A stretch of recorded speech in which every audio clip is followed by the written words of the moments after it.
had a lot of guys play well, and of the 10 guys we played, we needed all of them, and so good win. Hard team to play. They can really score, and they've got a lot of crafty guys out there, and a couple of really great players with Murphy and Williamson. Some of your players have been talking about with their synergy with Jay Huff that he's gotten better at knowing the better times to pop and when to roll. How have you seen him evolve in that way for you guys as he's figured out where his shots are coming? Well, he's worked hard, and he's gotten better. And, there's been real growth. There's growth with his connection with his teammates.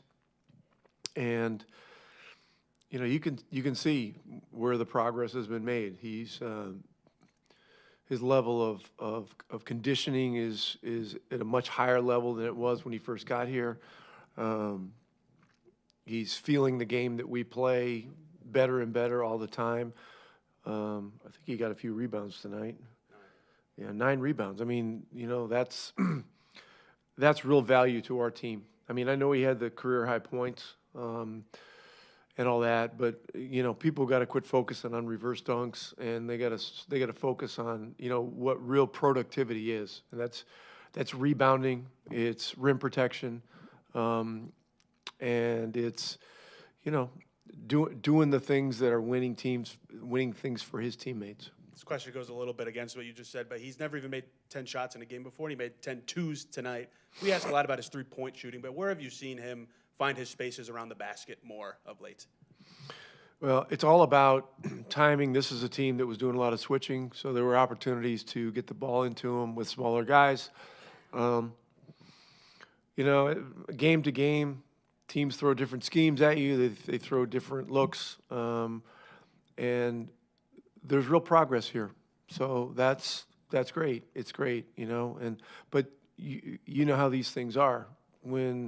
When you make this kind of progress, you get more film on Detroit's pregame stuff tomorrow night, and they're going to be locked into even more. So the challenges never stop, but he's taken on a lot of challenges, and I expect that he will continue to do that. Jarrett's had a couple reps defending Zion in the second quarter that seemed to go well. What did you like about what he did defensively tonight? I thought his body position was good in some of those instances. He's got such good hands that he gets he gets a little too aggressive at times, and he got in a bit of foul trouble because of the reaching. So that's kind of a cautionary tale tonight. But look, his growth continues to happen before our eyes. Doing a lot of really good things, shooting the ball well, rebounding, and he gives us another versatile big body to guard guys, like Williamson, but also guys like Murphy. I've asked some version of this question before, but you've talked about just the offensive growth. What stood out to you about the way just this whole starting five has come together and how they've learned how to operate with each other as a unit? Well, there's definite progress. I don't think it's an overstatement to say that we set ourselves up for most improved early on. Right. It was a struggle. It's just a struggle, and the lineup had a lot of different looks. But this one, with Furphy and with Huff and Pascal and Aaron and Drew, they're doing some good things. And when you have a week like we did, where we win 4 out of 5 games in then 8 days or whatever it is, you can see the progress, and it's heartening because we've been through some very tough things. But this group has fought together. They've continued to fight together, and it's good to have a little bit of success. I think one thing Johnny actually pointed out the other day at practice was he feels like this is a really selfless group. I mean, it seems like certainly we talked about the ball movement being better lately. I guess, are you seeing that as well? Does this group particularly stand out well for its selflessness and its willingness to move the ball and try to get it to the right place? Well, it's one of the definitions of being an Indiana Pacer. You've got to be an unselfish player, otherwise you don't fit here, And so, I'd like to think we have a whole team of guys that are like that. But the chemistry has been better with the starters. I think our overall chemistry has improved. Our second unit did some very good things tonight, particularly in the first half. and we just got to continue to battle. Just speaking of some of those guys, I think you won the second chance points battle 20-6. I think that's your biggest margin of the year. Tony Bradley's got 9 rebounds. I think he's got 5 of those offensive boards. Just what did you like on that end, on in the rebounding particularly, what you're able to do offensive rebounding wise tonight? Yeah, I mean, we have an assortment of centers that do a lot of different really good things. And, tonight, you got your starting center has 9 rebounds and your backup center has 9 rebounds. I mean, that's 18 rebounds from your center position. And so that's big time. And those are possessions of the ball. And so, let's see where we are tomorrow night. We're playing the number 1 team in the East, and they are a great rebounding team too. And that'll be a stout test as well. Last one for me. I just want to ask about TJ's milestone to get to that. Basically, what it being only Yeah, 2 you guys. can see the presentation on Instagram in the locker room. Number 2 all-time assists for a bench player, and this is a guy that was undrafted. So it's a pretty amazing accomplishment. Number 1 is Lou Williams. Lou Williams, I think, was a first-round pick back in Sounds right, yeah. back in the day.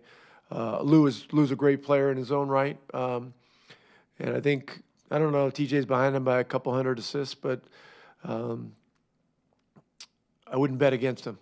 I would never bet against TJ McConnell on anything. Pascal, we talked to you a little bit about synergy and working with Jay Huff in that opening front court tonight. He makes 10 twos. He's never even made 10 shots in a game before. How have you seen him evolve and get better within that offense and that opening 5? Yeah, no, he's getting better. I think just understanding where he needs to be, continue to run the floor, get some good rolls, and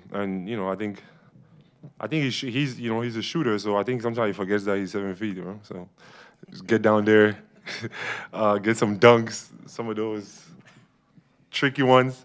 He owed me an assist today too for that missed dunk he had.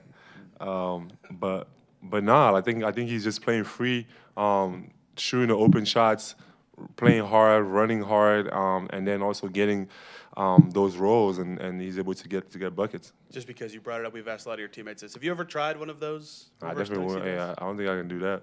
I'm cool. That's a Jay Huff special. I'll keep it for him. I heard you mention a pat on the court, what this road trip could mean for you guys from a bonding perspective, especially after winning 4 out of 5. I mean, how important can that be right now, especially with where you guys are? It's super important for us. I think, obviously, we love playing at home and we want to play at home as much as we can. We wish we could play more games at home, right? But I think it's going to be a good opportunity for us. Go out on the road, some tough games against some really good opponents. I think it's just a question of just us staying together, sticking together, and just we have more time to hang out. And hopefully we can just get a good momentum, get a couple of wins there, and get ourselves going, and just that good vibes that we're looking for, and again just continue to chase that feeling of that you feel after a win. So that's my thing. I'm gonna keep saying that. We got to keep chasing that. How have you just seen this collection, this starting 5, grow together? I mean, it seems like even there's been a lot of pretty good offensive efficiency since this group has been together with Johnny and Aaron, together with you and Drew. What makes this group work? Yeah, no, I think obviously you have spacing with the shooting, and then also we have ball handling with Drew, and I can do some of the ball handling as well. And I think like Furf is like a connector, Aaron is a connector, and those guys, we keep the ball moving, it's going from side to side, and everyone just taking the open shots, just taking what's there. And I think that defensively we continue to get better. Obviously, Aaron getting back into himself, and Furf, defending. We have Drew, so I think Jay with the blocks. So I think we have a good balance of things, and I think if we continue to just improve, it could be a good lineup. I want to go back to what you said about Jay. Just what did he do particularly well just tonight to get the open looks around the rim? I think he was. I thought they did a lot of switching, so he was rolling down the rim, getting some easy ones, and then once you start going, decide to see the ball go in, the easy ones, then the 3 just becomes even easier, and he can do that. He just lets it go. And for me, I just felt like, again, once you continue to play the game inside. And then now, I think you see that you can have a better chance to have good games like he had today. But I think everything was going in for him, and he was just playing the right way. Just what stood out for you earlier? I think you were able to get 11 of the first 16 or 17 or something like that. I mean, just what did you see in terms of your opportunities offensively tonight? What do you feel like worked out? Just taking the shots that's open. I think obviously started missing a little bit, but it is what it is. I just got to continue to take the shots that's open, and we have to have an emphasis on having good starts. I think that's most of the time when we have good starts, we have a better chance to win. So that's the goal. I think you guys won on second chance 20-6 tonight. I think that's the biggest margin you guys have had this year. Just how important was that piece to you tonight, and how encouraging is that to have that kind of rebounding night? I think Tony had 5 of those offensive boards. Yeah, it's needed, and I think obviously we want to be cautious about that, because transition has been a problem for us. So we got to continue to get that transition, get back, but also I think when we're able to get second chance points, it's hard to defend, and if we could go back and set our defense up, we have pretty good chance of getting a stop, But when they run in transition and just get easy ones, that's when we're in trouble. Pascal, you went against Yves Missy tonight. What happened to your French, bro? I was kidding. Nah. So, what is it like to play against a compatriot? Yeah. Oh, it feels good. It's amazing. I think I just always love to see, guys from where I'm from, being there, and he's learning, he's getting better every single day. And I think every time we get on a chance, we just, chop it up, talk, make sure I give him some words of encouragement to continue to keep going. And yeah, it was a goaltending, by the way. But whatever, I'll let it go. But yeah, that's I'm proud, obviously, and I want him to be the best player that he can be. Obviously, when you have a career high, a lot of the focus of our questions will be your scoring. Was there a moment you realized you were close to it, past it? When did that all come to you? I try not to look at the scoreboard too much. Every once in a while, I'll take a glance at it. I think somebody might have said something, but I don't remember a specific moment. You've never, in your career, made 10 twos in one game before. What was working for you toward the rim or around the basket today? A lot of our guys, like Pascal and Drew, they draw a lot of attention. So when teams focus on them, it usually results in good things for a lot of other guys. Tonight was a night where I got a lot of that. That's the great thing about this team is that it could be anybody. As Rick has talked about your improvements throughout the season, he said it didn't come easy for you right away. How long did you feel like it took you to be, even if you might not even have reached this yet, but totally comfortable with what you're supposed to do every night, and especially within the offense? Yeah, I think it depends because we've made adjustments throughout the year. So it's hard to pinpoint one spot exactly. But it's a tough place to play because we try to play, I guess the Indiana way is the way they say it. But it's been a lot of fun, and I've enjoyed getting to learn it throughout the time. In a more unique system like this, a lot is asked of the bigs. When did you feel like you figured out what you needed to do every night in terms of ball movement, screen dive here, screen pop there? There's so much you have to do. Yeah. When did you feel like you actually got that down? Again, great question, because I think, based on adjustments we've made throughout the year, that changes. But there's nights where rolling is going to be a better option. There's nights where popping is going to be a better option. So typically it's a night-by-night thing. Just, I guess, to keep going on that, just I think 9 of your 10, I think 2-pointers were within 5 feet of the bucket. I mean, just what did you see open up? Like you said, I would say it comes from the attention that Nembhard and that Pascal get, but what did you see open there that you could take advantage of? I don't tend to shoot from further away from 5 to 2 inches, really, if I'm within the 3-point line. So, again, those guys, they would drive, my man would leave me, or sometimes it would be off of a seal, that type of thing. So, again, those guys make it easy. What's this starting 5 has been pretty good as far as offensive efficiency is concerned over the last month. And just what's made this group work well together? I think we try to Pascal's obviously got probably the most gravity within that group, so we try to work around that. We try to figure out ways to both get him open and to make it easy for him to pass out of a lot of double teams. I think we've gotten to figure that out a little bit. How have you done that? How have you figured out how to operate around his gravity? Just trying to figure out when to space, when to cut, when to roll. Just making sure that we, give him a lot of space, given that he doesn't always have a ton. How much hell did you catch for the missed reverse dunk? It hurts a little bit more because I finished with 29. Yeah.